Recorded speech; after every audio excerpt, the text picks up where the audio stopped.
Good morning, people. How are you? I still can't hear. It's doing my head in now. It's just wax. You know, when you get a lot of wax in your ear. And I can't get it out. I've tried. Just completely deaf in that ear. Anyway. No idea what I'm going to do today for you. I've had some lovely days in hotels this week. And now I've got to find a camping spot for tonight. I don't know if I'm going to wild camp or I'm going to get a campsite because I'm going into Fife. Let me try and show you on a map. So at the moment I'm there, Carnoustie. I'm going to cross the bridge here at Dundee and I want to be in this area here. But there's no trees. There's some trees right at the top here, but I think that's like an army base. It's got restricted roads, so I don't think I'm going to be able to get in there. And I'm not sure if there's going to be anywhere to wild camp down here. So, there is a campsite somewhere along here. But it's spending money, you see, so I don't know. I'll try and find somewhere I can just wild camp first. If not, I'll go there. But yeah, that's what I'm going to be doing to start with. I want to sort out where I'm staying tonight. And then I'll see if I've got time to do anything. I was going to take you to the Discovery Ship. There's a Discovery Ship museum, but it's about £10. And it isn't the ship which went to the South Pole, which I thought it was. It went to the Antarctic. But not what we're after. Not for £10, it's not worth doing. Anyway, let's get going. Not going to get anything done here. Well, lots of lovely woodland around here where I could have camped. But the signs saying no parking, no roadside parking. Thank you very much. And there's a barrier further on saying pay £2.10 and you can go through the barrier. And no overnight parking, and the barrier is locked at 8:30. You know, this is the Scottish, what do you call it? Outdoor Commission, whatever they call themselves. They want you to enjoy Scotland's wild parts, but they don't want you to go in it unless you're willing to pay, and you can't stay overnight. Oh no, no camping in Scotland, although it's legal. It's ridiculous. We're in St Andrews. Now this is going to be very difficult because it's very, very windy and I've just got my phone. As soon as I get into the wind, it's going to be a bit of a nightmare.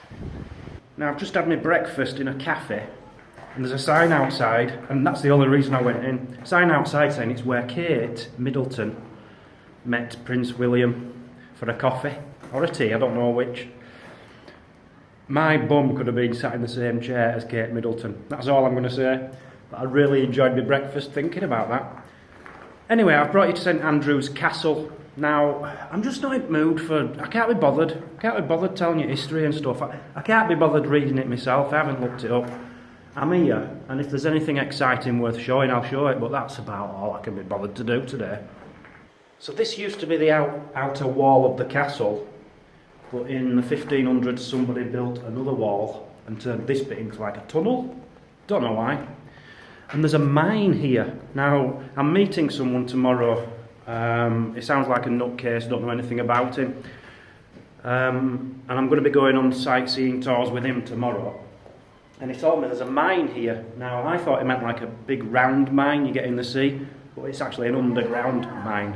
And this used to be one of the entrances, by the look of it, which is now some kind of wishing well type of thing. There's coins in there. And here you have another one. It says these are false starts to the mine. So maybe it was just to mislead people as to where the mine started, I don't know. More interested in the coins at the bottom, to be honest.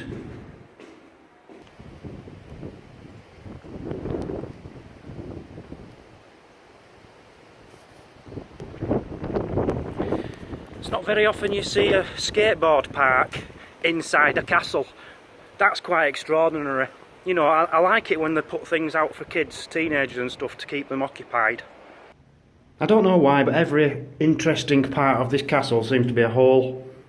Now this was a dungeon. Oh, look at that. Look at that, it's called the Bottle Dungeon, so someone's thrown a bottle of cider down there, as you do. Yeah, people were thrown down here. Now there's one very famous guy, I can't remember his name. He was burnt at the stake, but he was held in there for a bit in the 1500s. There's a shiny coin in there. That's got to be a 10p piece. So I'm stood on what is called the Seawall Tower. It was destroyed, as you can see, in the 1500s by Spanish ships. They blew it up. But what a view you get down here. Come and have a look at this.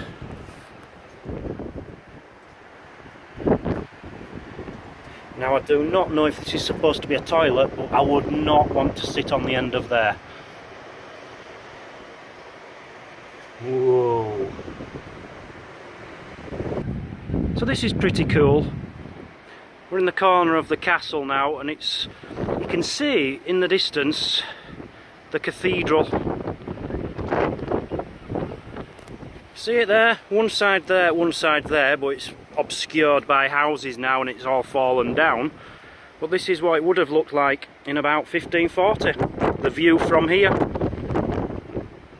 I was going to take you there, but I only have 2 hours on my parking, so I didn't bother. Because you can get, I think it's £9 to visit both attractions, or it's just £6 to visit one. So I picked this one. To be honest, it wouldn't have mattered which I picked, I just wouldn't have been up for it. I wouldn't have been up for a really good video today. I am sorry about... I haven't given up on this trip. I'm still trying to enjoy myself. I'm waking up every morning with the intention of making a great video. Every morning. I really am. It's just... I don't know. I just don't know what's wrong with me lately. What I have decided for my next trip, I'm going to try and incorporate it where I have people with me most of the time. I'm planning on offering like 1 week to stay with me for a week to whoever, and just keep changing people every week, but we'll see about that. But we're meeting someone tomorrow. That should be fun. I don't know, I just seem to think I can do a lot better nowadays with somebody rather than on my own. Or maybe I'm just getting lonely. Maybe that's what it is. Maybe I'm just lonely. Right, down here, I reckon there used to be some steps leading down to the sea, where there'd be like a little pier, a jetty. No sign of it now, but I can believe that. I'm just going down this mine at the moment. It's about 3.5 foot tall. I didn't know that, with no signs outside. I'm an old man. I can't do this kind of thing anymore. Oh, it widens a bit here. Oh, my back.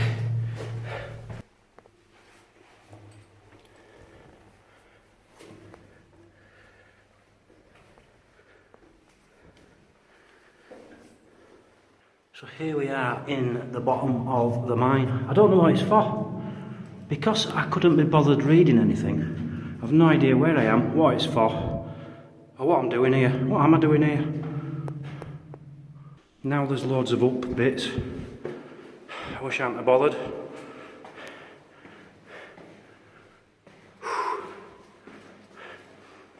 I just know it's going to be blocked off at the end here. I'm going to have to go all the way back. Yeah, it is as well. It is.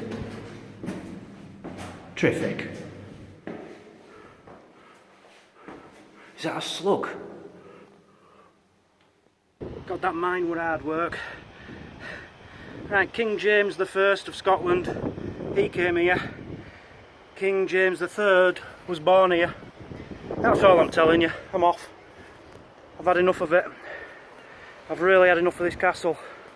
It's not interesting enough. There's no ghosts. It's all about reformations and stuff. I'm not interested in politics and religion when it comes to castles. Okay, so I'm just sat in my car editing away. So it's very hard to edit when you're in a tent. I've found that out. Anyway, I'm editing away. I've got 2 videos for you. One of them is this one which you're watching. One of them you will have tomorrow. But I have to add this bit in to explain to you.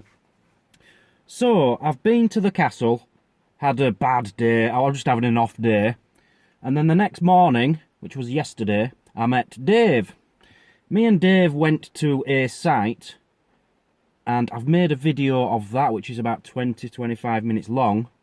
And then we went to another site, which was a much shorter bit of video. So I've put the second site on the end of the castle. So you're going to see Dave later on in the day without me introducing Dave. And then tomorrow you will see me introducing Dave, and a brilliant video at a great site. We really enjoyed that. So yeah, just to explain, so this is me with Dave yesterday afternoon before the next video, which was yesterday morning, in a cave, having fun. I think I explained that alright. Still deaf, by the way.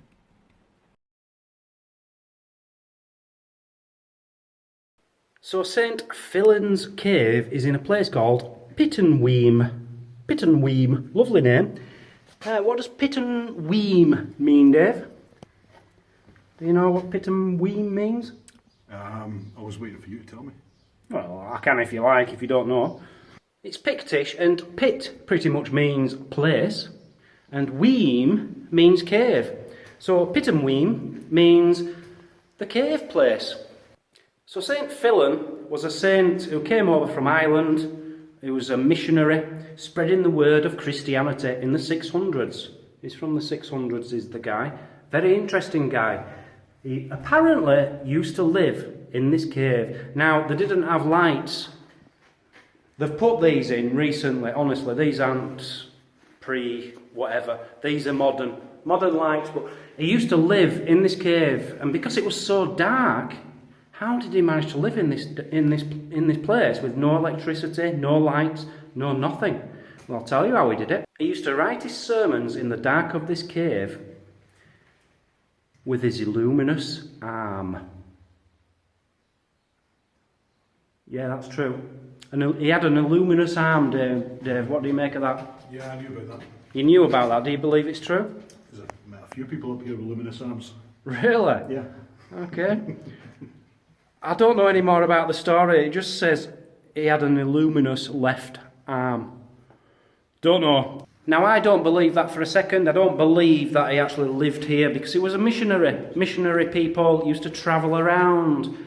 I believe he used to stay here now and again, you know, when he would come into the Fife area, because apparently one of the best fish and chip shops in Scotland is here. So I think he probably just stayed here when he was coming for fish and chips. Anyway, after he was around in the 600-700s, much later, this place became a rubbish dump.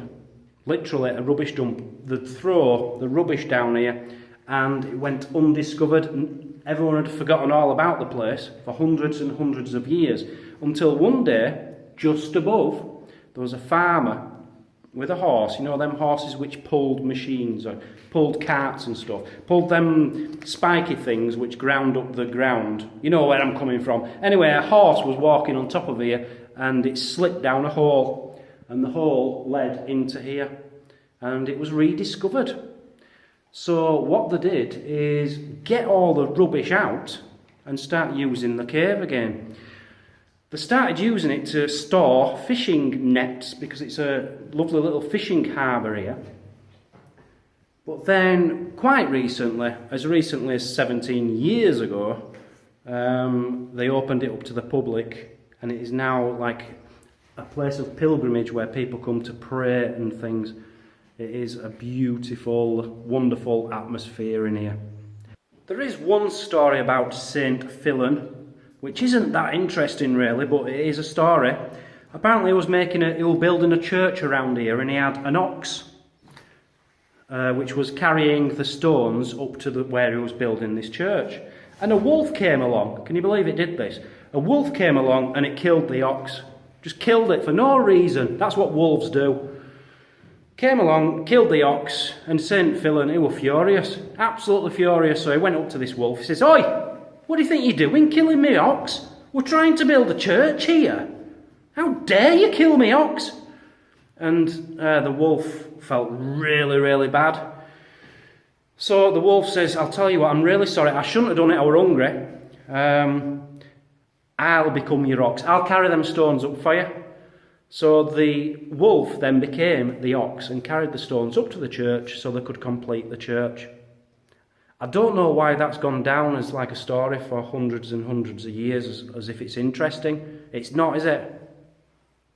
The dude became so famous, everybody, you know, he was like God to a lot of people. He became so big that his staff and bell were taken by the abbot to the Battle of Bannockburn, which is one of the biggest battles in Scottish history. And this saint's possessions were taken there because they thought it might help them to win the battle. That's a fact.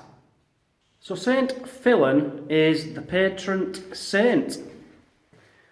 Do you know what is the patron saint of, Dave? Read it a minute ago.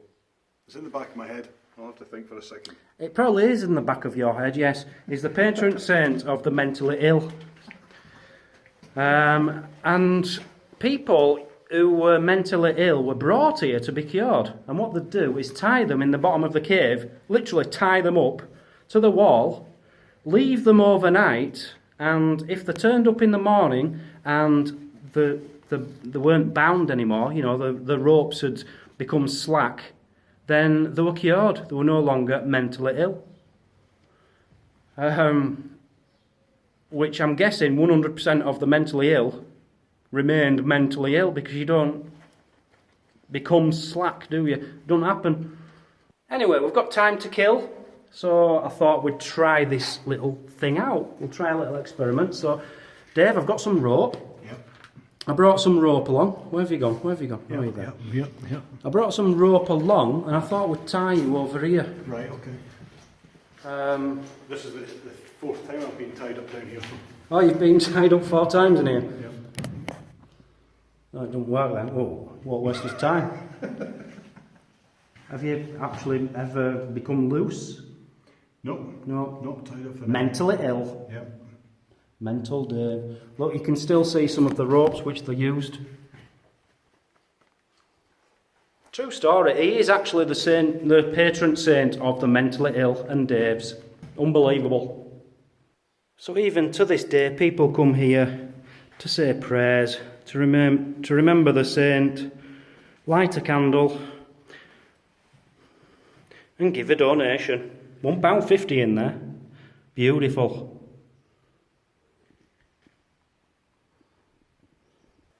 Okay, so that was St. Fillan's Cave. We're going to go now. There's somebody else waiting to come in. Just to give you the donators in the last, I think it's 4 days. Deborah, $20. Larry Wering, $30. I don't know, I'd say that Wering because it's a German word and you'd pronounce it Wering in German. I don't know. David, £30. Brian Pearson, $50. Donna Mitchell, $50.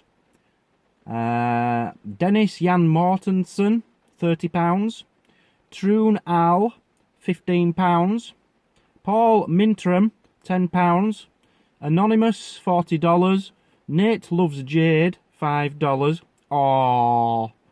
Chris Blackman, £10. Paul Parnell, £20. And the Deepest Darkest Goths of Whitby, £6.66. I know who that'll be from. So we're now up to £50,780. Congratulations, guys. Links in the description. Keep the donations coming in. diggingthecoast.com. Click donate. Right, so that's it for this one. It's a mix mash. It were a rubbish day and the end of a good day. Mixed together. Bad editing, bad everything. Don't miss tomorrow's video because it's a really good one. We just went to one site, me and Dave, had a good laugh and saw some really interesting things. So join for that one. In the meantime, what I'm going to be doing is I need to go get my car in for an MOT. I think I get paid in the morning, so I'm going to look to find, I don't know, maybe Stirling. I don't want to be in Edinburgh. I don't know. I need to find somewhere where I can stay and drop my car off at a garage and then walk back to where I'm staying. Try to get 2 places close together. So That's what I have to do in the next couple of days, sort my car out. But you've got a video for tomorrow. Thanks for watching, and I'll catch up with you as soon as I possibly can. See you all later. Goodbye on Digging the Coast. 3, 6, 5.